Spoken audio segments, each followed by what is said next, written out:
شرور أنفسنا ومن سيئات أعمالنا من يهده الله فلا مضل له ومن يضلله فلا هادي له ونشهد أن لا إله إلا الله وحده لا شريك له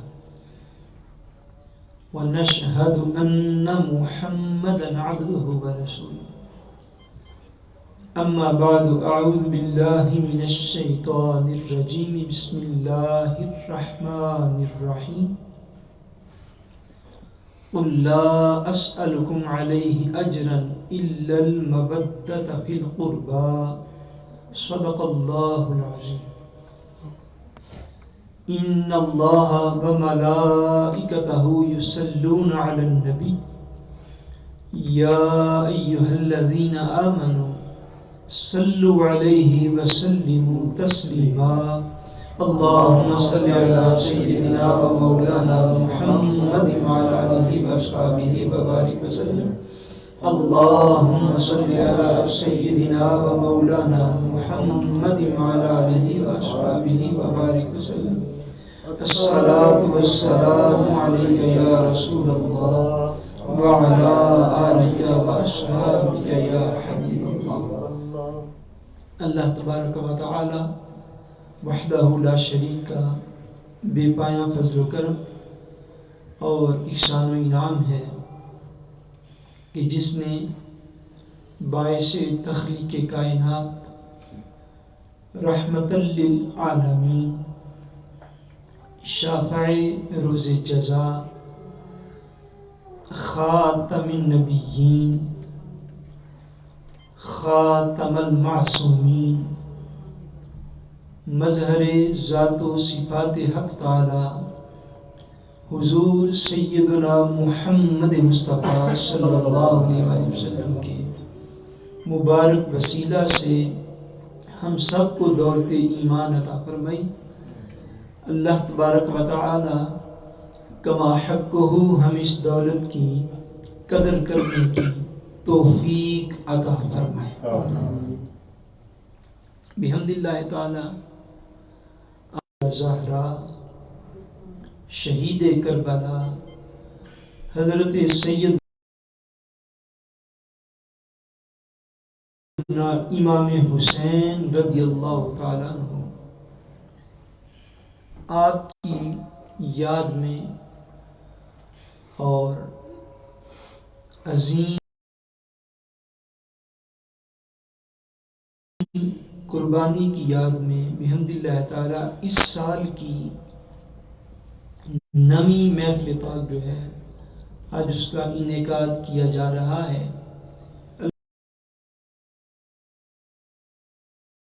اللہ تبارک و تعالی اپنے فضل و کرم سے ان محافل کو اپنی بارگاہ میں قبول و منظور فرمائے اور ہم سب کی بخشش اور مغفرت کے لیے ذریعہ نجات بنائے. جو لوگ کل کی محفل پاک میں حاضر تھے وہ جانتے ہیں کہ بحمد اللہ تعالی یہ چوتھی سالانہ محافل ہے اور ان میں مسلسل جو واقع کربلا کا ذکر جو ہے وہ کیا گیا.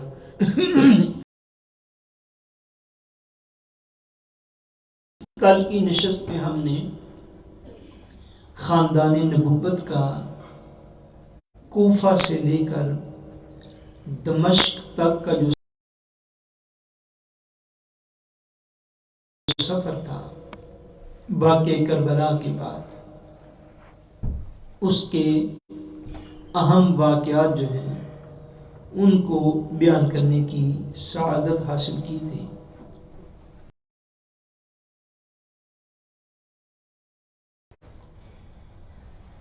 اور آج انشاءاللہ تبارک و تعالی جو دمشق میں اور یزید بدبخت فاسق و فاجر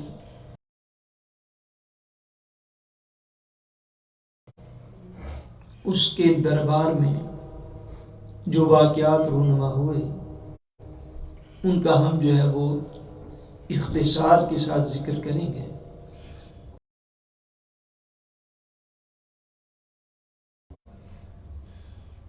اور کل انشاءاللہ تبارک و تعالی جو آخری محفل پاک ہے اس میں حضور سیدنا امام حسین رضی اللہ تعالیٰ عنہ کی شہادت کا واقعہ جو ہے وہ انشاءاللہ عرض کرنے کی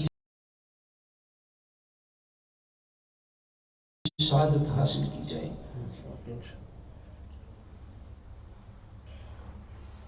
واقعہ کربلا کا یہ جو حصہ ہے خاندان نبوت کا سفر میں نے عرض کیا تھا کل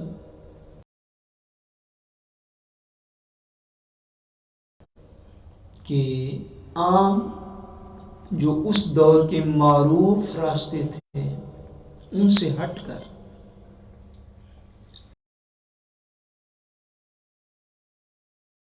لمبا اور طویل سفر کروایا گیا. سفر کی مشقت اور یہ وہ سفر تھا جس سارے سفر میں کوفہ سے لے کر دمشق تک جتنے بھی دن لگے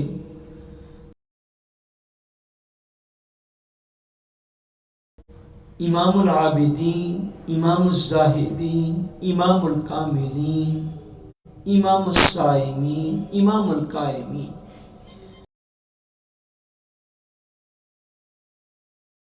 حضرت سیدنا امام زین العابدین رضی اللہ تعالیٰ عنہ، آپ کا پورا جسم اقدس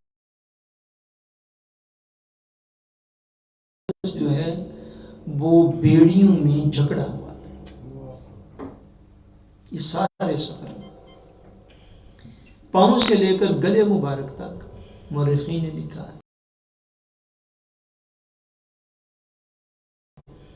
ابن زیاد نے آپ کو بیڑیاں پہنائی. اسی حالت میں آپ نے سارا سفر جو ہے اس کو طے فرمایا اور رستہ میں آپ نے کسی سے بات نہیں کی.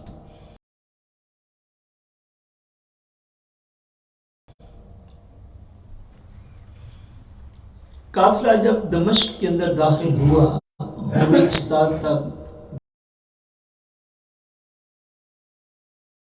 دمشق تھا عالمی اسلام کا کیپٹل سٹی دمشق تھا. دمشق میں دمسکس ہم جسے کہتے ہیں اس میں جب یہ قافلہ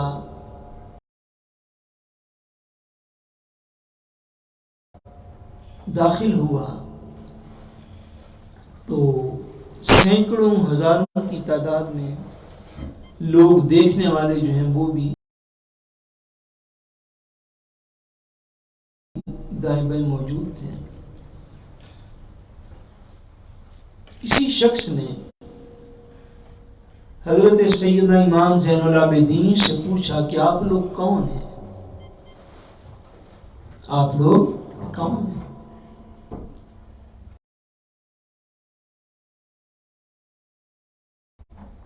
امام زین العابدین رضی اللہ تعالیٰ عنہ سے ارشاد فرماتے ہیں جواباً، آپ فرماتے ہیں کیا تم نے قرآن مجید پڑھا ہوا ہے؟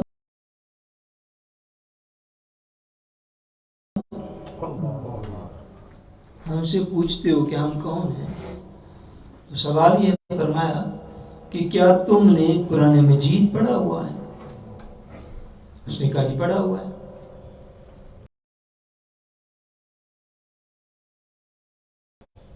آپ نے فرمایا اگر تم نے پڑھا ہے تو قرآن میں تم نے حامیم والی صورتیں بھی پڑھی، یعنی جن صورتوں کے آغاز میں حامیم سے جو شروع ہوتی ہیں 5-6 صورتیں قرآن مجید کی. فرمایا جو حامیم والی صورتیں ہیں کیا تم نے ان کی بھی تلاوت کی؟ واقع سے کہتا ہے کہ اگر میں نے قرآن مجید پڑھا ہے تو حامیم والی صورتیں بھی تو پڑھی ہوں گی. آپ نے فرمایا اچھا حامیم والی جو صورتیں ان میں سے ایک صورت کے اندر ایک آیت آتی ہے قُلْ لَا أَسْأَلُكُمْ عَلَيْهِ أَجْرًا إِلَّا الْمَوَدَّةَ فِي الْقُرْبَى.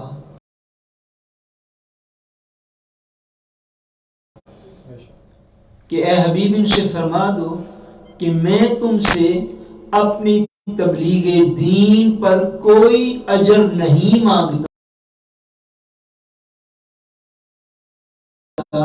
سوائے اس کے کہ میرے قریبیوں سے محبت کرنا۔ فرمایا کیا یہ آیت بھی پڑھی ہے؟ کہتا ہے یہ بھی پڑھی ہے۔ فرمایا وہ جن کو قربا فرمایا گیا ہے نا وہ ہم ہی ہیں جو آج بیڑیوں کے اندر جھگڑے ہو۔ میں وہ ہم ہی کہتے ہیں تم کیا تم وہ لوگ ہو جن کے متعلق اللہ نے یہ حکم فرمایا کہ ان سے محبت کرنا، ان سے مودت کرنا، ان سے پیار کرنا، ان سے عقیدت رکھنا، ان کا احترام کرنا، کیا تم وہ لوگ ہو؟ فرمایا ہاں ہم ہی وہ لوگ ہیں جن کے سر آج ان ظالموں نے نیزوں پہ چڑھا رکھے۔ فرمایا ہمارے متعلق خدا نے فرمایا تھا کہ ان سے محبت کرنا۔ امام علی مقام سیدنا امام حسین رضی اللہ تعالیٰ عنہ کا سر انور جو ہے، اللہ اکبر، مورخین نے یہ بھی فرمایا ہے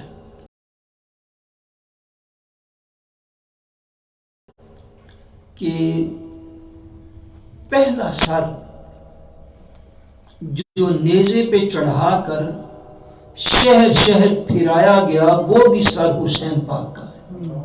اس سے پہلے یہ واقعہ بھی تاریخ میں نہیں، جنگیں ہوتی تھیں تو جو لوگ شہید ہو جاتے ہیں وہ اپنا مقام پا جاتے تھے،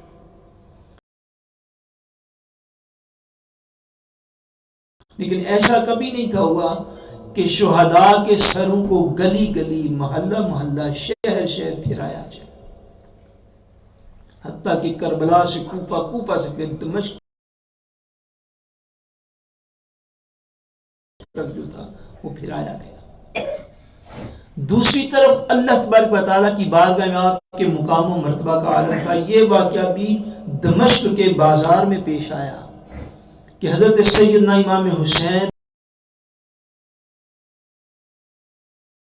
رضی اللہ تعالیٰ عنہ کا سر انور جو ہے اس کے آگے آگے ایک شخص قرآن مجید کی سورہ الکہف کی تلاوت کرتا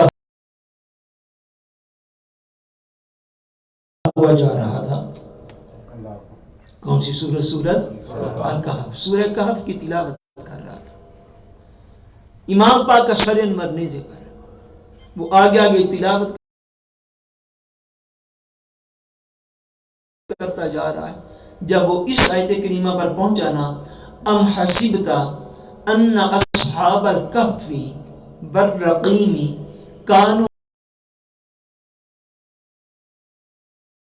من آیاتنا عجبا، کہ اللہ تبارک و تعالیٰ فرماتے ہیں کہ کیا تم نے یہ خیال نہیں کیا کہ اصحاب کہف جو ہیں، جو غار والے ہیں، ان کا واقعہ ہماری نشانیوں میں ایک عجیب نشانی ہے۔ یہ آیت کریمہ ایک بندے نے حضرت امام پاک رضی اللہ تعالیٰ عنہ کے سر انور کے آگے آگے پڑھی، وہ سورہ کہف پڑھتا جا رہا ہے۔ جب اس آیت کو پڑھا کہ اصحاب کہف کا واقعہ بڑا عجیب ہے، تو سیدنا امام حسین کے سر انور سے آواز آئی۔ اس وقت آواز آئی، آواز کیا آئی؟ اس کا معنی اور مفہوم کیا تھا؟ آواز یہ آئی کہ اے قاری قرآن، اے قرآن کے اس آیت کی تلاوت کرنے والے، بے شک حسین پاک کا شہید کیا جانا، اور فرمایا قتلی و حملی کے الفاظ ہیں، فرمایا بے شک میرا شہید کیا جانا اور میرے سر کا نیزے پہ چڑھ جانا، یہ اصحاب کہف سے بھی عجیب تر واقعہ ہے۔ فرمایا یہ اس سے بھی عجیب واقعہ ہے، یہ اس سے بھی عظیم اور عجیب واقعہ ہے۔ فرمایا وہ 100 سال بعد 309 سال بعد وہ سوئے ہیں، اللہ نے پھر ان کو اٹھا دیا اور پھر انہوں نے کلام فرمایا، پھر انہوں نے گفتگو کی اس عالم میں کہ ان کی روحیں ان کے جسموں کے ساتھ موجود تھیں، وہ زندہ سلامت اسی طرح کھڑے ہو گئے۔ فرمایا حسین کا واقعہ اس لیے عجیب ہے کہ حسین کا جسم اقدس کربلا میں پڑا ہے،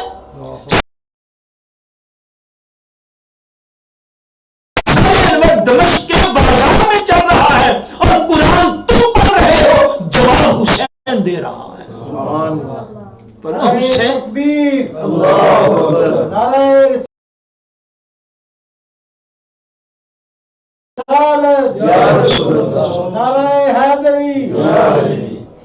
میں حسین کا واقعہ جو ہے یہ اصحاب کہف کے واقعہ سے بھی عجیب تھا۔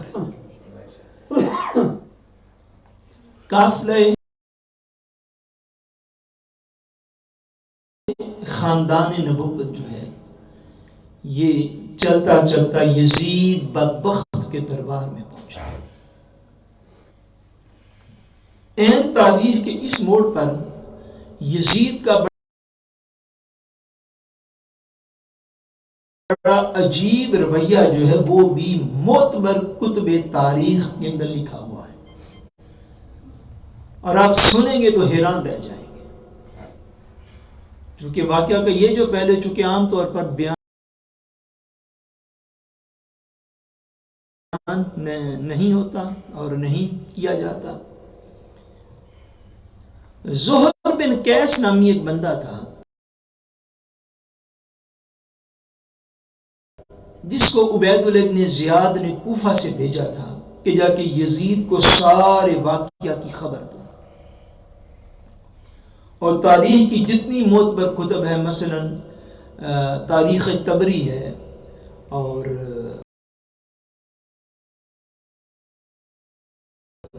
البدایہ بن نہایہ ہے، تاریخ ابن کثیر بھی اسے کہتے ہیں، اور تاریخ ابن خلدون ہے، سب کے اندر کم و بیش یہ واقعہ آیا۔ زہر بن قیس کو اس نے بھیجا جا کے اس کو خبر دو یزید کو سارے واقعہ کی۔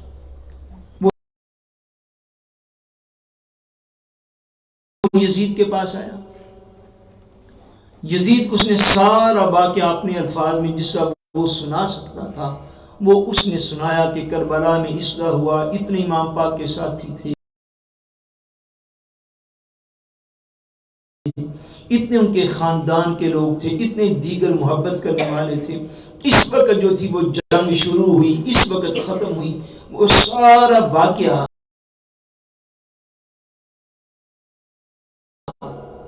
اس نے یزید کو سنایا۔ تو یہ ساری تاریخ کی کتب کہتے ہیں کہ وہ واقعہ سن کر یزید رو پڑا، واقعہ سن کر یزید رو پڑا، اس کی آنکھوں میں آنسو آ گئے۔ یہ اس کے ایک عجیب کریکٹر اور کردار ہے جس کو اگر محتاط لفظوں میں کہا جائے تو میرے خیال میں مگر مچھ کے آنسو کہنے چاہیے۔ کون سے آنسو؟ مگر مچھ کے آنسو۔ پھر رویا، پھر اس کی آنکھوں سے آنسو آئے۔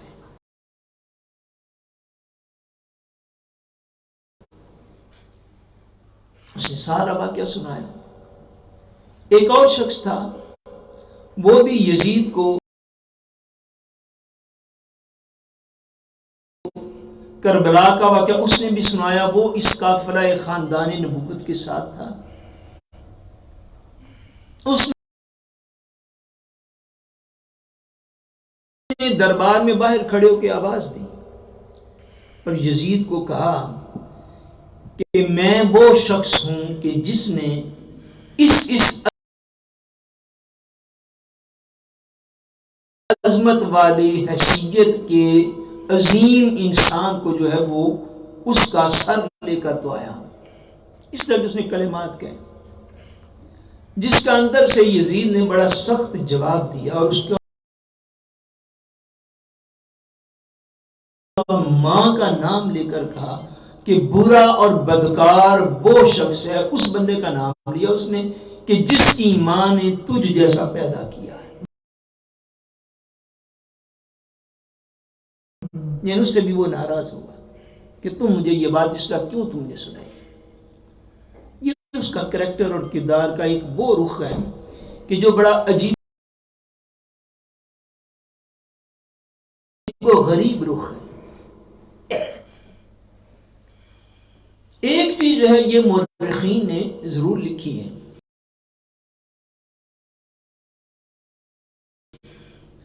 اور جتنی ان معتبر کتب کا میں نے نام لیا، چونکہ اس واقعہ میں روایات اتنی زیادہ ہیں کہ آپ ان کو جو ہے وہ مکمل طور پر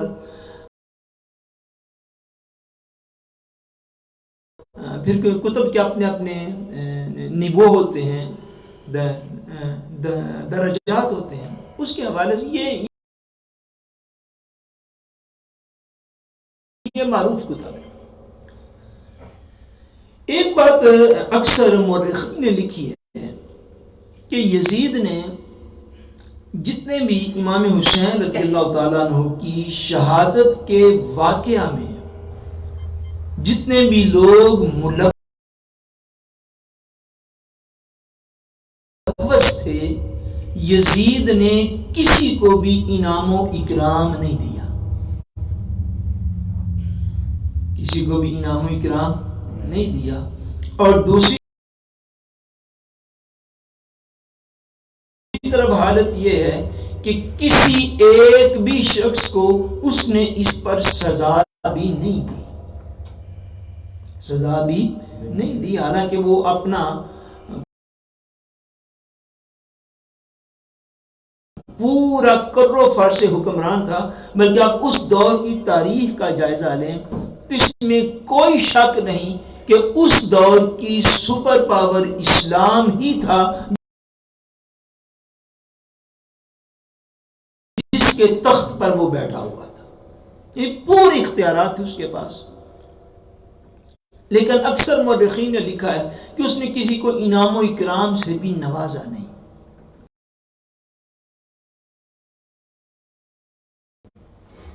بلکہ اس سے آگے چلیے، جب قافلہ نبوت اس کے دربار کے اندر قافلہ خاندان نبوت اس کے دربار میں پہنچا تو حضور پاک علیہ السلام کی اہل بیت اطہار کی خواتین کی حالت کو دیکھ کر کہتے ہیں اس کے دل پر بڑا اثر ہوا۔ اور یزید نے کیا کیا کہ یزید نے اپنے گھر پیغام بھیجا، اپنے گھر کی عورتوں کو پیغام بھیجا، اور انہیں اب اس کی کردار کا عجیب ترین رخ ہے یہ بھی، اور انہیں اپنی عورتوں کو امام پاک رضی اللہ تعالی عنہ کی شہادت پر ماتم کرنے کا حکم بھی دیا۔ میں نے کل بھی تو کیا تھا کہ ماتم سب سے پہلے امام پاک کا انہوں نے کیا جنہوں نے آپ کو شہید کیا تھا کوفے والوں نے، اور کوفے کے بعد جو ماتم ہوا تو وہ یزید کے گھر میں ہوا امام پاک کا۔ سو اگر کسی بھی شخص کا یہ خیال ہو کہ ماتم محبت حسین میں شروع ہوا تو ایسی کوئی بات نہیں۔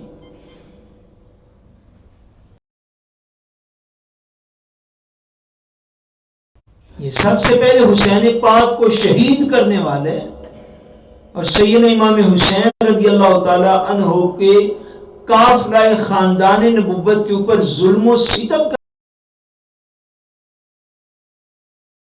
کرنے والے اور حضور سیدنا امام حسین رضی اللہ تعالیٰ عنہ کے شہادت سے خوش ہونے والے اور ان کی شہادت میں ملوث اور براہ راست آپ کے مقابلے میں تلواریں لے کر کھڑے ہو جانے والے لوگ جو تھے، یہی ماتم حسین کا آغاز بھی کرنے والے۔ میرا یہ خیال ہے کہ اس کو وہ احساس ہو رہا تھا کہ کہیں عوامی ریئیکشن اس کے اوپر نہ آ جائے، آخر نواز رسول کے ساتھ یہ سارا معاملہ ہوا تھا۔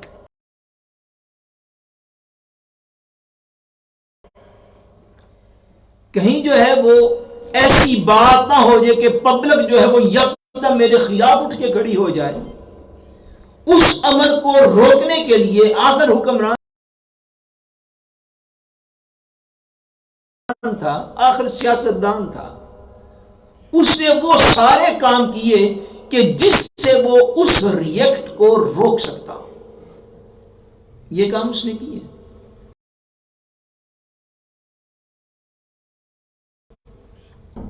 دوسری طرف معتبر کتب کے اندر یہ بات بھی آئی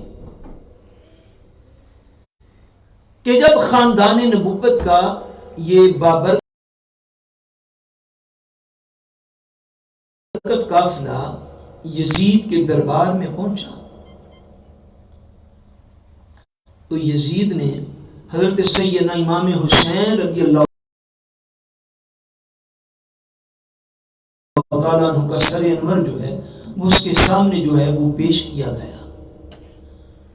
بالکل وہ واقعہ جو کوفہ میں عبید اللہ ابن زیاد نے جو کام کیا تھا، گستاخی اور بے ادبی والا، وہی کام اس نے دمشق میں اپنے دربار میں کیا اور چھڑی لے کے امام پاک کے چہرے اقدس کی توہین کرنے لگ گیا۔ کبھی ایک جگہ پہ مارے، کبھی دوسری جگہ پہ مارے، کبھی تیسری جگہ۔ حسن اتفاق کے کوفہ کے دربار میں ایک صحابی رسول موجود تھے،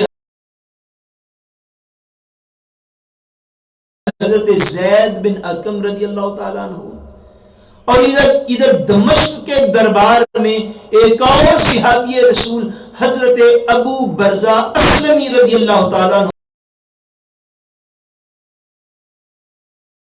وہ اس کے دربار میں موجود تھے۔ آپ چونکہ صحابی رسول تھے، آپ سے بھی وہ منظر دیکھا نہیں گیا، اٹھ کے کھڑے ہو گئے، آپ نے فرمایا یزید،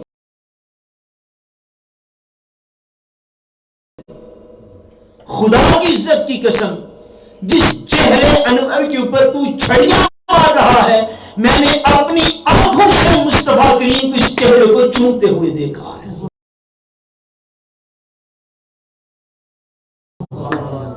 بس کر، خدا کا نام لے اور بس کر۔ فرمایا میں نے اپنی آنکھوں سے دیکھا ہے، جن مبارک لبوں پر تو چھڑیاں مار رہا ہے، جن مبارک رخساروں پر تو چھڑیاں مار رہا ہے، جن مبارک آنکھوں پر تو چھڑیاں مار رہا ہے، میں نے اپنی آنکھوں سے حضور کو حسین پاک کا چہرہ چومتے ہوئے کئی مرتبہ دیکھا۔ آپ نے اس کو کہا، اور میں نے عرض کیا یزید ایک سپر پاور حکمران تھا، اس کے دربار میں کھڑے ہو کے یہ بات کرنی آسان نہ تھی، مگر حضرت ابو برزہ اسلمی رضی اللہ تعالیٰ عنہ نے یہ بات کی اور ساتھ اس کو سخت لہجے میں فرمایا سنو، جب حسین قیامت والے دن آئیں گے تو حسین کی شفاعت مصطفیٰ فرمائیں گے، اور جب تو قیامت والے دن آئے گا تیری سفارش کرنے کے لیے ابن زیاد ہی ہوگا۔ یہ جملہ بھی ساتھ فرما، جو کوفے کا گورنر تھا، دربار سے اٹھ کے تو چلے گئے۔ خیر یزید جو ہے اس نے اس دربار میں، مورخین نے لکھا ہے کہ کچھ باہر کے ملکوں کے سفیر اور امبیسڈر جو ہیں وہ یزید کے پاس آئے بیٹھے تھے۔ ان میں سے کسی عیسائی ملک کا امبیسڈر اس مقام پر موجود تھا۔ اس نے وہ سارا منظر دیکھا تو یزید سے سوال کیا کہ یہ کون ہے جن کا سر جو ہے وہ تیرے سامنے جو ہے وہ پیش کیا گیا؟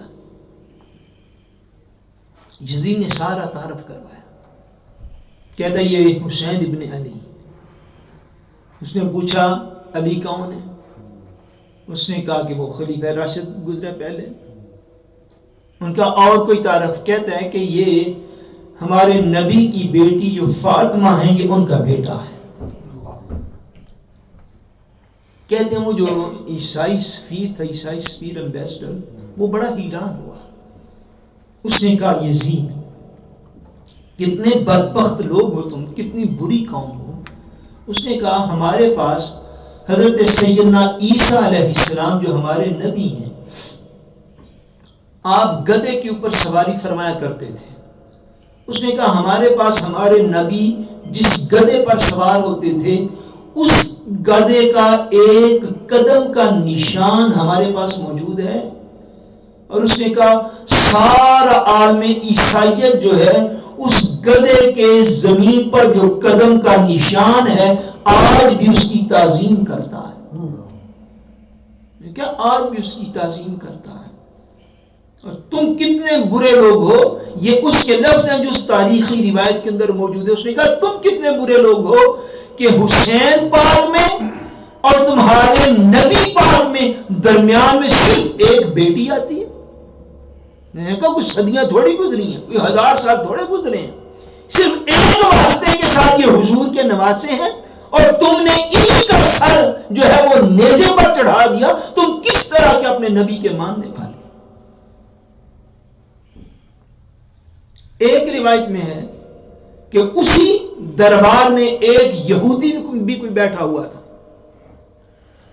اس یہودی نے بھی یہ سارا منظر دیکھا. اس نے بھی یزید کو جھنجھوڑا اور اس نے کہا اے یزید میں یہودی ہوں اور حضرت سیدنا داؤد علیہ السلام کی اولاد سے ہوں.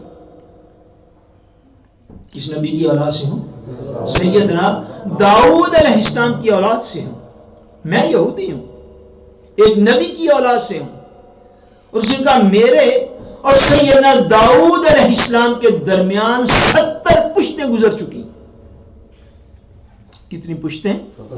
70 پشتیں اس نے کہا گزر چکی. میرے اور داؤد علیہ السلام کے درمیان میں 70ویں نسل میں ان کی اولاد سے ہوں، ان کا پوتا ہوں 70ویں نسل میں. اور آج بھی یہودی میری تعظیم، رسپیکٹ اور ادب کرتے ہیں کہ میں ان کے نبی کی اولاد سے. اس نے کہا تمہیں کیا ہوا؟ بظاہر تو تم بھی کلمہ گو ہو. تمہیں کیا ہوا کہ نبی کا براہ راست نواسا ہے اور اس نواسے کا سر تم نے نیزے پر چڑھا دیا. اتنے بدبخت لوگ ہو تم. یہ یزید کے دربار کے وہ منظر تھے جو غیر مسلم بھی دیکھ کے تو برداشت نہیں کر پائے. غیر مسلموں کو بھی حیرت ہوئی کہ یہ اس طرح کی ماننے والی قوم ہے. خیر یزید کے دربار کے اندر جب قافلہ نبوت جو ہے وہ پیش ہوا ہے، یزید نے اپنی درباریوں سے مشورہ مانگا. اس نے کہا مجھے بتاؤ کہ میں ان کے ساتھ کیا سلوک کروں. آیا انہیں چھوڑ دوں؟ آیا یہ جو میرے سامنے سارے موجود ہیں ان کو بھی شہید کر دوں؟ تم میرے مشیر ہو، تم مجھے مشورہ دو میں ان کے ساتھ کیا سلوک کروں. اکثر اس کے جو درباری تھے انہوں نے مشورہ دیا کہ یہ جو خاندان نبوت کے افراد تیری بارگاہ میں آئے ہیں، تیرے دربار میں آئے ہیں، ان کو بھی شہید کر دو. اور بعد میں تو بالخصوص حضرت سید امام زین العابدین کا نام لے کر اور اشارہ کر کے کہا کہ یہ حسین پاک کی اولاد سے آخری پھول بچا ہے، اس کو بھی اسی مقام پر شہید کر دو. اکثر اس کے درباریوں نے یہی مشورہ دیا. اس کے دربار میں ایک اور شخصیت موجود تھی، حضرت سیدنا نعمان بن بشیر رضی اللہ تعالیٰ. یہ حضور علیہ السلام کے صحابی تھے. کہتے ہیں آپ کیا کہتے ہیں؟ حضرت نعمان بن بشیر سے اس نے مشورہ کیا، آپ کا کیا خیال ہے میں ان کے ساتھ کیا سلوک کروں؟ آپ نے فرمایا، حضرت نعمان بن بشیر نے، اور اس دربار میں واحد حضرت نعمان بن بشیر تھے، آپ نے فرمایا ان کے ساتھ وہی سلوک کرو جو ان کے ساتھ اگر ان کے نانا ہوتے تو ان کے ساتھ آج جو سلوک کرتے ہیں. فرمایا ان کے ساتھ وہی سلوک کرو جو حضور ان کے ساتھ کرتے ہیں. کہتے ہیں یہ جملہ سن کے تو یزید خاموش ہو گئے، سوچ میں پڑ گیا. یہ جملہ سن کے حضرت نعمان بن بشیر رضی اللہ تعالیٰ عنہ نے یہ مشورہ دیا، یعنی اس کا مفہوم یہ تھا کہ ظالم تم نے جو کرنا تھا وہ تو کر چکے ہو، حضرت سیدنا امام حسین رضی اللہ تعالیٰ عنہ کو تو تم شہید کر چکے ہو، اب خاندان نبوت کی مقدس عورتیں تیرے سامنے ہیں، یہ کہ حضرت سیدنا امام زین العابدین تیرے سامنے ہیں، تو اب تو کچھ حیا کرو، اب تو کچھ شرم محسوس کرو، اب ان حضور پاک کی خاندان کی مقدس عورتوں پر کیا تم تلواریں چلاؤ گے؟ کیا تم حضرت سیدنا امام زین العابدین رضی اللہ تعالیٰ عنہ جو بالکل نوجوانی کی عمر میں ہیں، کیا ان کو بھی شہید کر دو گے؟ فرمایا یزید میں تو یہی مشورہ دیتا ہوں کہ جو ان کے نانا ان کے ساتھ سلوک کرتے تھے تم بھی ان کے ساتھ وہی سلوک کرو۔ یہ بات یزید کے دل میں بیٹھی، اور یزید نے پھر جتنے دن قافلہ خاندان نبوت دمشق کے اندر رہا، اتنے دن یزید نے ان کی پوری کیئر کی اور ان کا پورا خیال رکھا۔ تاریخ کے اندر رہتے دو مکان اس نے دیے، ایک حضرت امام زین العابدین رضی اللہ تعالیٰ عنہ کے رہنے کے لیے، اور ایک قافلہ نبوت کی دیگر مقدس خواتین کے رہنے کے لیے۔ اور جتنے دن وہ قافلہ ٹھہرا، قافلے کے متعلق کئی روایات ہیں، ایک روایت ہے کہ 3 دن تک قافلہ ٹھہرا دمشق میں، ایک روایت ہے 7 دن تک ٹھہرا، ایک روایت 40 دن کی بھی ہے، مختلف روایات جو ہیں وہ موجود ہیں۔ خیر جتنے بھی دن ٹھہرا، پھر اس کا ہوتا تھا کہ ہر روز صبح و شام کے کھانے پر یزید جو ہے حضرت امام زین العابدین کو بلا لیتا اور ان کو اپنے ساتھ بٹھا کے تو کھانا کھلاتا تھا۔ ابھی تاریخ کربلا کے ضمن کے اندر بہت ساری ایسی چیزیں ہیں، بہت ساری ایسی چیزیں ہیں جو کبھی بھی عام مسلمانوں کے کانوں سے نہیں گزری، اور مجھے بھی آپ کے چہرے دیکھ کر احساس ہو رہا ہے۔ انجی کل جو میں پہ گل کروں، اس کے بہت سارے تاریخی پہلو، کیونکہ اس واقعہ کربلا کے بعد جتنی دیر یزید بدبخت فاسق و فاجر زندہ رہا ہے، اس کے بعد اس نے خاندان نبوت سے کوئی تعرض نہیں کیا۔ یہ بہرحال یہ تاریخ کے اندر یہ بات بہرحال موجود ہے۔ اس کے بعد بھئی وہ اس نے کرنا بھی کیا تھا، یہ بھی تو سوچنے کی بات ہے۔ بھئی کیا کرتا جب امام پاک شہید ہو چکے تھے، جو وہ کرنا چاہتا تھا، جب امام پاک کا سارا کنبہ اور خاندان بند بےمن سارے جوان مرد جو تھے وہ شہید کر دیے گئے، جب مولا علی پاک رضی اللہ تعالیٰ عنہ کے 6 اور بیٹے کربلا کے میدان میں شہید ہو گئے، جب امام پاک رضی اللہ تعالیٰ عنہ کے اپنے 2 بیٹے کربلا کے میدان میں شہید ہو گئے، جب حضرت امام حسن کی اولاد کربلا کے میدان میں شہید ہوگی، پیچھے بچ کیا گیا تھا جو وہ کچھ کرتا؟ ایک امام زین العابدین رضی اللہ تعالیٰ عنہ موجود تھے، ان کے ساتھ جتنے دن دمشق میں آپ کا قافلہ رہا ہے، اس نے اتنے دن پھر اچھا سلوک کیا، اور یہ ہم تو اس کا سارا اس کو سیاسی نظام اس کا سمجھتے ہیں کہ اس کے پاس اور کوئی آپشن موجود نہیں تھا رہ گیا کہ کسی طریقے سے، حتیٰ کہ اس شخص نے حضرت امام زین العابدین رضی اللہ تعالیٰ عنہ کے سامنے عبید اللہ ابن زیاد کو گالیاں تک دیں، اس نے گورنر کوفہ کو امام زین العابدین کے سامنے اس نے گالیاں تک دی، برا بلا کہا، اور یہاں تک کہا کہ عبید اللہ ابن زیاد جو ہے اس نے جلدی کی، اگر حسین میرے پاس آ جاتے تو میں سارا کچھ ان کے لیے کرتا۔ یہ ساری سیاسی سٹیٹمنٹ سے بہرحال ہیں صحیح کتب کے اندر، یعنی حضرت امام زین العابدین رضی اللہ تعالیٰ عنہ کے سامنے اس نے سارا معاملہ عبید اللہ ابن زیاد پر ڈالا۔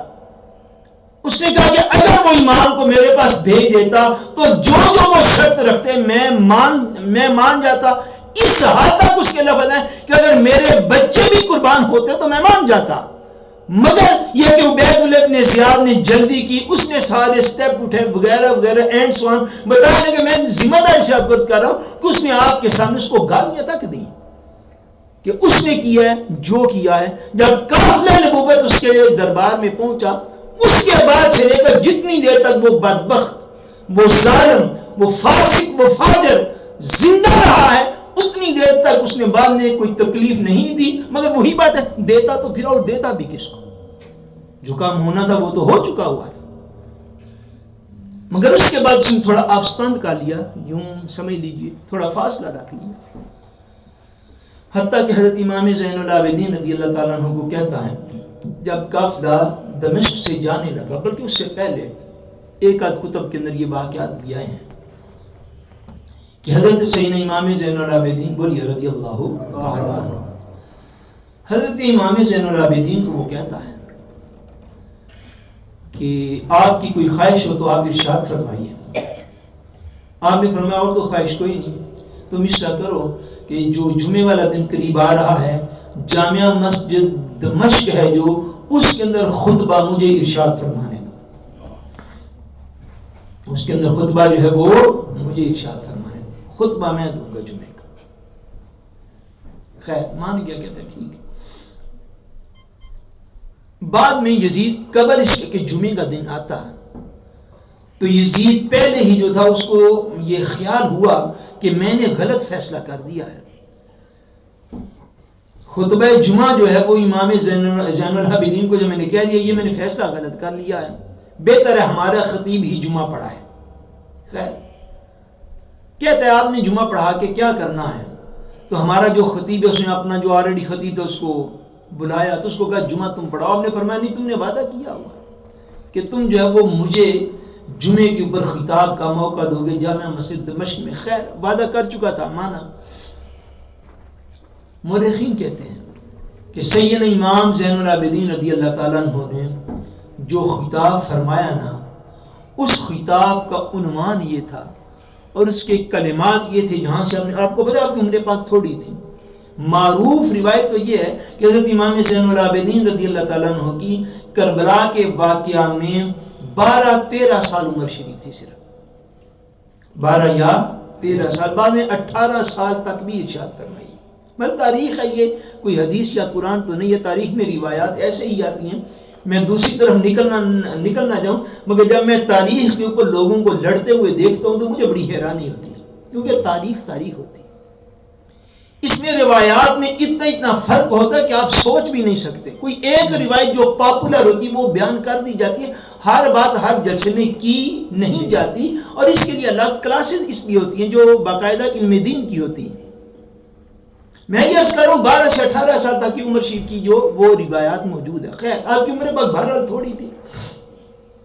جب آپ نے خطاب شروع فرمایا تو خطاب کے جملے اس طرح کے تھے، آپ نے فرمایا لوگوں تمہیں پتا ہے کہ وہ شخص اس مجلس میں کون ہے کہ جس کا نانا اللہ کا نبی ہے، وہ میں ہی ہوں۔ یہ آپ کے جملے ہیں۔ ہم نے فرمایا تمہیں پتا ہے لوگوں کہ وہ علی جو اللہ تبارک و تعالیٰ کے محبوب کے داماد تھے، ان کا بیٹا کون ہے اس مجلس میں؟ فرمایا وہ میں ہی ہوں۔ آپ نے اپنے فضائل ارشاد فرمایا، اور ہر جملے کے آخر پہ آپ نے حضور علیہ السلام سے آغاز کیا، پھر حضرت مولا علی پاک کا نام لیا، پھر حضور سیدہ زہرا پاک کا نام لیا، پھر سیدنا امام حسن مجتبی کا نام لیا، پھر سیدنا امام حسین کا نام لیا، ان کے ساتھ جو سارے اپنے طلب تھے وہ لوگوں کو گنوائے، پھر فرمایا کہ وہی ہمارے گھروں پہ نازل ہوئی، قرآن ہمارے نانا کے سینے اقدس پر نازل ہوا، ہم وہ ہیں، میں وہ ہوں۔ آپ نے تھوڑی دیر جب اپنا تعارف کروایا تو خطاب میں فصاحت و بلاغت اتنی تھی کہ وہ مجمع جو عقیدت اپنی جو تھی وہ شامیوں کے ساتھ، اہل شام کے ساتھ اور یزید کے ساتھ اور شام کی حکومت کے ساتھ، وہ مجمع جو تعلق ان کے ساتھ رکھتا تھا، محبت ان کے ساتھ رکھتا تھا، اور انہیں کو سارا کچھ اپنا مانتے تھے، امام سیدنا زین العابدین کی فصاحت و بلاغت کا عالم یہ تھا کہ جب انہوں نے گفتگو شروع کی تو دمشق کی جامع مسجد سے لوگوں کی چیخ و پکار شروع ہو گئی تھی، لوگ سر پہ ہاتھ رکھ کے رونے لگے کہ ہم کر کیا بیٹھے۔ یزید نے جب یہ منظر دیکھا، یزید نے جلدی سے مؤذن کو اشارہ کر دیا، اس نے کہا چھیتی کر، اذان پڑھ، اذان شروع کر جمعے دی۔ مؤذن نے جب اشارہ دیکھا یزید کا، اس نے اذان شروع کر لی۔ امام زین العابدین رضی اللہ تعالیٰ عنہ پاس کھڑے ہیں، جب وہ اذان پڑھ رہا ہے، پڑھتے پڑھتے جب پہنچا نا اشہد ان محمد رسول اللہ صلی اللہ علیہ وسلم، جب اس جملے پر پہنچا امام زین العابدین اس کے پاس گئے، فرمایا مؤذن تجھے واسطہ ہے کسی نام پہ ایک لمحے کے لیے رک جا، ایک لمحے کے لیے اذان کو روک دے۔ مؤذن رکا، امام زین العابدین نے یزید کی طرف دیکھا، فرمایا یزید مجھے ایمانداری سے بتا یہ جس کا نام اذان میں لکھا تھا یہ تیرا نانا ہے یا میرا نانا ہے؟ فرمایا ایمانداری سے بتا تو صحیح، تو مسلمان کا امیر بنا بیٹھا ہے۔ فرمایا یہ جو اذان میں نام لیا جاتا ہے کہ تیرے نانے کا یا ہمارے نانا کا؟ سید امام زین العابدین رضی اللہ تعالیٰ عنہ چند دن جو اس بدبخت کے پاس رہے، اس فاسق و فاجر کے پاس رہے، اس نے اپنا جو تھا معاملہ اس نے نرم رکھا، اور جب سیدنا امام زین العابدین رضی اللہ تعالیٰ عنہ آپ دمشق سے تشریف قافلہ جو تھا وہ واپس جانے لگا، تو حضرت امام زین العابدین رضی اللہ تعالیٰ عنہ کو کہتا ہے کہ میں آپ کے ساتھ جو ہے وہ کچھ لوگوں کو روانہ کرتا ہوں جو سفر میں آپ کی خدمت اور حفاظت کریں گے۔ وہ قافلہ نبوت جو ہے وہ سیدنا امام زین العابدین کے ساتھ اور ان کی قیادت میں جو ہے وہ تقریباً 300 افراد کے ایک فوجی دستہ اس نے حفاظت کے لیے ساتھ روانہ کیا۔ کتنے افراد کا؟ 300 افراد کا۔ اور معروف روایت یہ ہے کہ صحابی رسول حضرت سیدنا نعمان بن بشیر رضی اللہ تعالیٰ عنہ آپ اس دستے کی قیادت فرما رہے ہیں۔ اس نے روانہ کیا آپ کو، اور روانہ کرنے کے لیے جو تھا یزید اپنے محل سے باہر نکل کے جس کا سیاف کرنے کے لیے جاتے باقاعدہ پروٹوکول دینے کے لیے وہ اس قافلے کے ساتھ ساتھ چلا تاکہ دمشق سے تھوڑی دور وہ دروازے تک آئے جہاں سے قافلے جو تھے وہ آگے جاتے تھے۔ حضرت نعمان بن بشیر نے عرض کیا حضرت امام زین العابدین سے، عرض کی حضور قافلہ جو ہے وہ دمشق سے سیدھا مدینہ طیبہ جانا ہے یا قافلہ جو ہے یہ دمشق سے کربلا جائے اور کربلا سے مدینہ جائے؟ آپ کی انس کے کیا ہے؟ آپ کیا خواہش رکھتے ہیں؟ قافلہ کس رستے سے مدینہ طیبہ جانا چاہیے؟ حضرت سیدہ زینب رضی اللہ تعالی عنہ آپ نے جواب ارشاد فرمایا، آپ نے فرمایا کہ قافلہ جو ہے یہ کربلا سے ہوتا ہوا مدینہ جائے گا، ہم جا کے اپنے شہیدوں کی ایک دفعہ پھر زیارت کریں گے اور ان کی قبور پر حاضری دیں گے۔ آپ کو پتہ یہ میں باتیں پچھلے سال عرض کر چکا ہوں کہ سیدنا امام حسین رضی اللہ تعالیٰ عنہ کو جب شہادت ہوئی 10 محرم کو، 11 محرم کو یہ قافلہ خاندان نبوت 11 محرم کو کربلا سے چلا کوفہ کی طرف۔ جب 11 محرم کو یہ لوگ چلے گئے سارے یزیدی فوجی، یہ جب چلے گئے کربلا کا میدان خالی ہو گیا، تو اس وقت جو پاس ایک قبیلہ تھا بنی اسد جس کا نام ہے، وہ پاس ایک گاؤں تھا، اس کے لوگ آئے تو انہوں نے 11 محرم کو وہ جو مقدس اجسام تھے دفن انہوں نے کیا۔ یہ ظالم اسی طرح چھوڑ کے آئے تھے، انہوں نے دفن کیا، بنی اسد کے لوگوں نے آگے دفن کیا شہداء کربلا کو۔ میرے حضور سیدہ پاک رضی اللہ تعالیٰ عنہ نے ارشاد فرمایا کہ قافلہ جو ہے وہ پہلے کربلا جائے گا دمشق سے، اور کربلا سے ہو کر پھر قافلہ جو ہے یہ مدینہ طیبہ جائے گا۔ جب قافلے کو سیاف کرنے کے لیے یزید جو تھا وہ نکلا،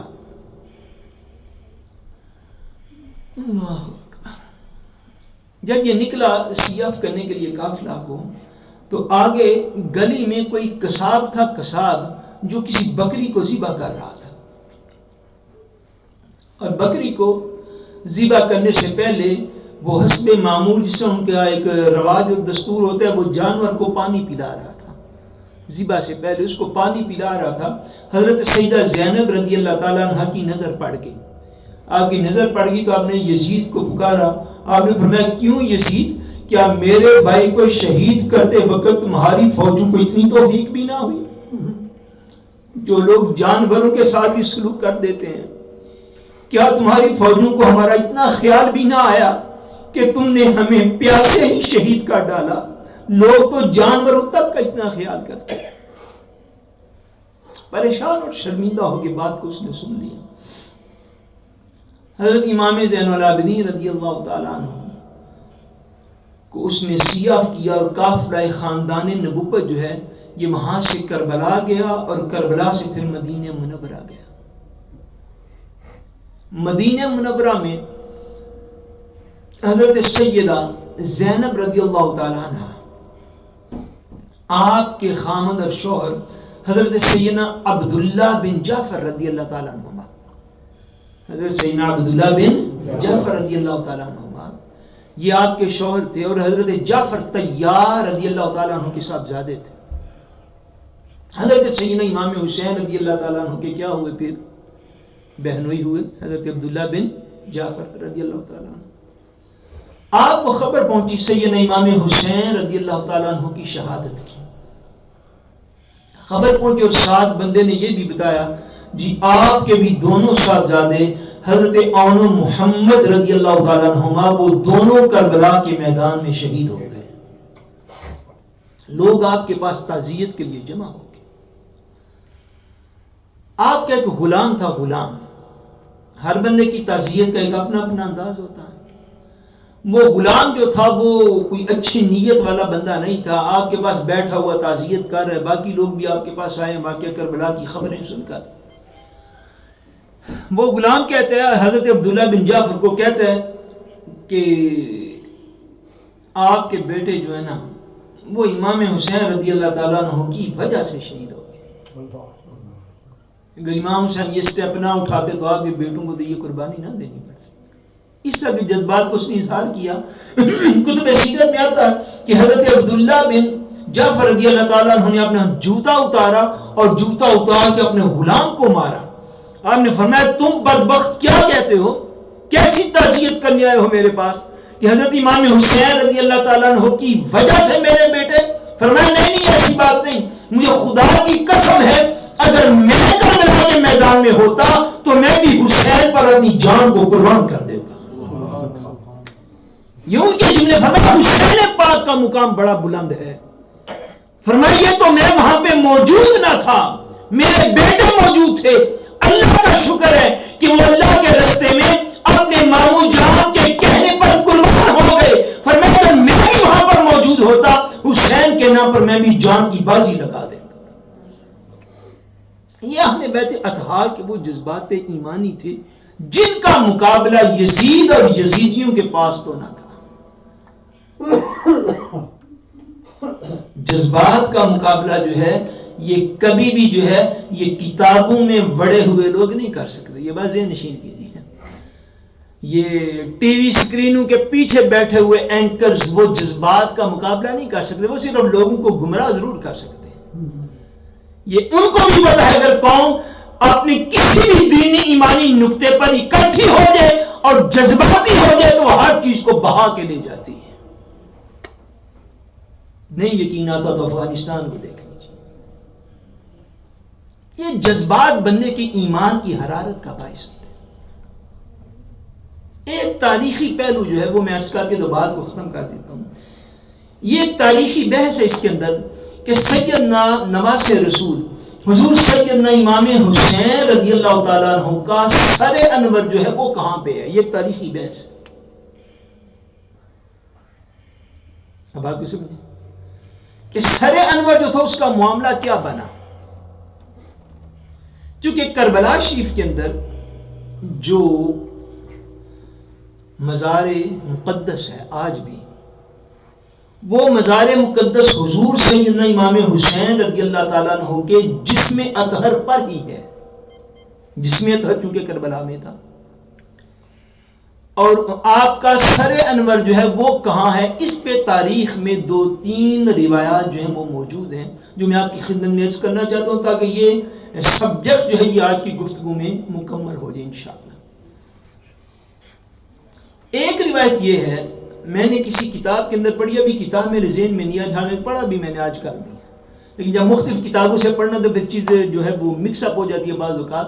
لیکن یہ بہرحال کسی معتبر کتابوں میں سے ایک روایت یہ بھی ہے کہ حضور سیدنا امام حسین رضی اللہ تعالیٰ عنہ کا سر انور جو تھا وہ اسی قافلہ خاندان نبوت کے ساتھ مدینہ منورہ بھیجا گیا. کہاں بھیجا گیا؟ مدینہ منورہ بھیجا گیا. اور امام پاک کے سر انور کو جنت البقیع میں حضور سیدہ طیبہ طاہرہ حضرت خاتون جنت حضرت فاطمہ الزہرا رضی اللہ تعالیٰ عنہ آپ کی قبر مبارک کے ساتھ آپ کے سر انور کو دفن کیا گیا. ایک روایت یہ بھی ہے، لیکن یہ تاریخ میں معروف روایت نہیں ہے. یہ معروف روایت نہیں ہے. اب دوسری روایت سنیے جو معروف ہے اور جس کو صدیوں کے حساب سے جس کے اوپر جو ہے وہ یقین کیا گیا. دوسری روایت یہ ہے کہ یزید نے اسی خطرے کے پیش نظر، جس خطرے کے پیش نظر قافلہ خاندان نبوت کو 500 کلومیٹر کا کم و بیش ایکسٹرا سفر کروایا گیا، اس کو یہی خطرہ تھا کہ اگر امام پاک رضی اللہ تعالیٰ عنہ کا سر انور ایک دفعہ تو آ گیا دمشق کے اندر، اب اگر میں یہاں سے واپس بھیجوں گا تو جو آپ کی زیارت کرے گا وہ ایک پبلک موومنٹ بن کے میرے خلاف نہ لوگ اٹھ کے کھڑے ہو جائیں. یزید نے کیا کیا کہ جو معروف روایت ہے وہ یہ ہے کہ یزید نے امام پاک رضی اللہ تعالیٰ عنہ کا سر انور لے کے تو اپنے پاس رکھ لیا، کسی کو بعد میں دیا ہی نہیں،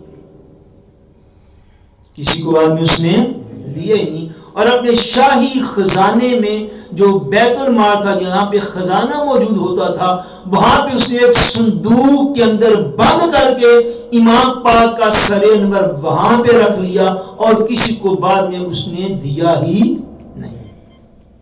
سر انور کئی سال اس خزانے میں پڑا رہا، کئی سال اس خزانے میں لوگوں کو معلوم ہی نہیں تھا کہ امام پاک کا سر انور گیا کہاں پہ ہے، کہ اس نے لے لیا، قبضہ کر لیا، قبضہ کر کے اس نے اپنے شاہی خزانے میں ایک صندوق بنوا کے اس کے اندر اس کو رکھ دیا، بقیہ کسی کو معلوم ہی نہیں ہو سکا. حتیٰ کہ یزید کا دور سارا گزر گیا، یزید کا دور سارا گزر گیا. اس کے بعد بھی 2-3 حکمران ہیں، ان کا بھی دور گزر گیا. تاریخ اسلام میں ایک حکمران آیا بعد میں جس کا نام ہے سلیمان بن عبد الملک. کیا نام؟ سلیمان بن عبد الملک. اس کا اقتدار شروع ہوا ہے ہجری 96 میں. کب اس کا اقتدار شروع ہوا ہے؟ ہجری 96 میں. اور کربلا شریف کا واقعہ کب ہوا؟ ہجری 61 میں. کب ہوا؟ ہجری 61 میں. تو یہ کتنے سال بن گئے؟ تقریباً 71 81 9 یہ 35 ایئرز ہو گئے تقریباً اس واقعہ کو. کتنے سال ہو گئے؟ 35 سال تقریباً ہو گئے. 35 ایئرز ہوئے تو اس کے بعد حکومت شروع ہوئی سلیمان بن عبد الملک کی.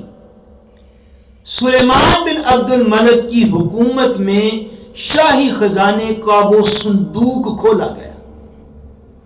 اتنے سال تو پڑا رہا، کسی نے خبر ہی نہیں.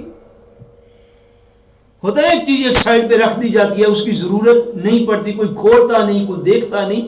اس عرصے میں 35 سال گزر گئے جب اس کی حکومت شروع ہوئی. اور اس کی حکومت میں بھی خدا جانے یہ کام کب ہوا ہے، لیکن کم سے کم 35 سال کا آپ اندازہ کر لیجیے. واقعہ کربلا کو 35 سال گزر گئے. یزید نے اپنے جو شاہی خزانے کے ایک صندوق میں امام پاک کا سر رکھا تھا وہ 35 سال وہیں پہ پڑا رہا.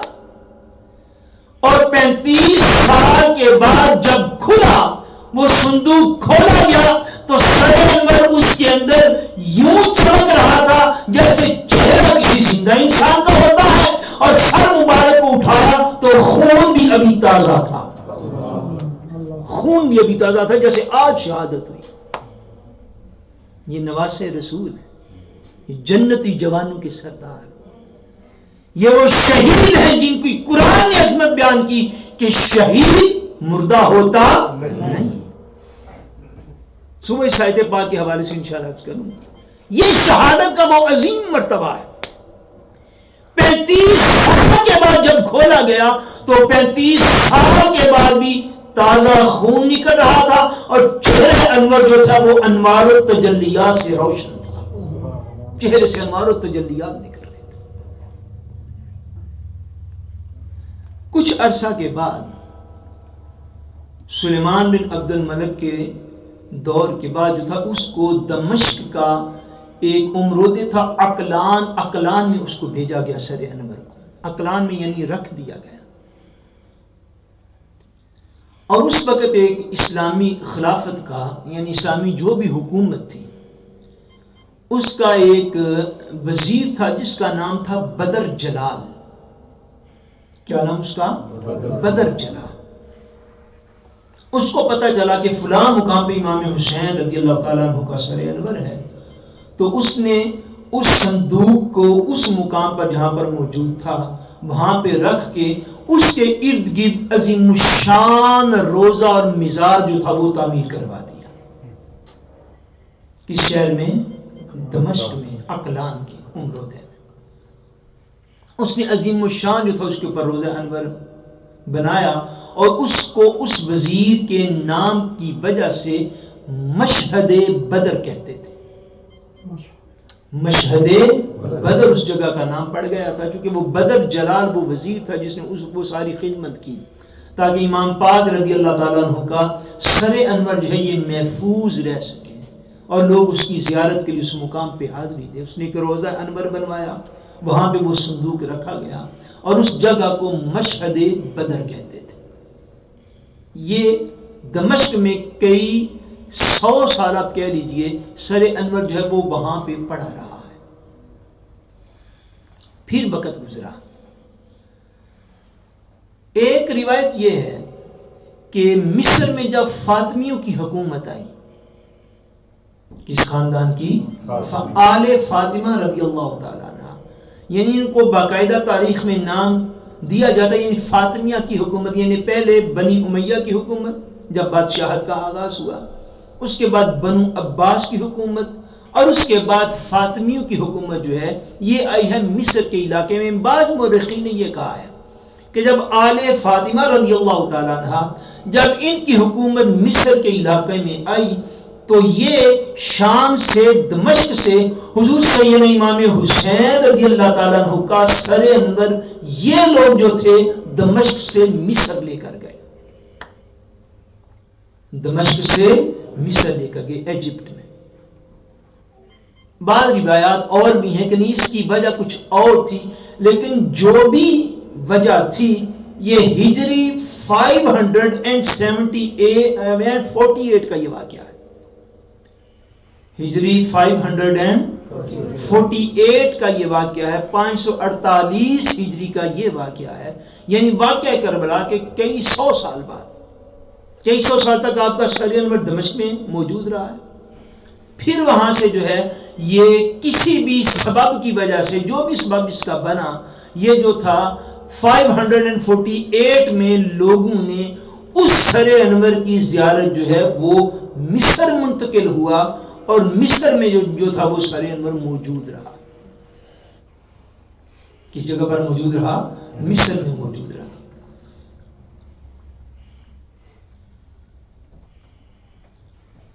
اور لاسٹ ٹائم میں درمیان میں ساری تفصیل چھوڑ رہا ہوں کیونکہ ختم شپ کا ٹائم ہونے والا ہے.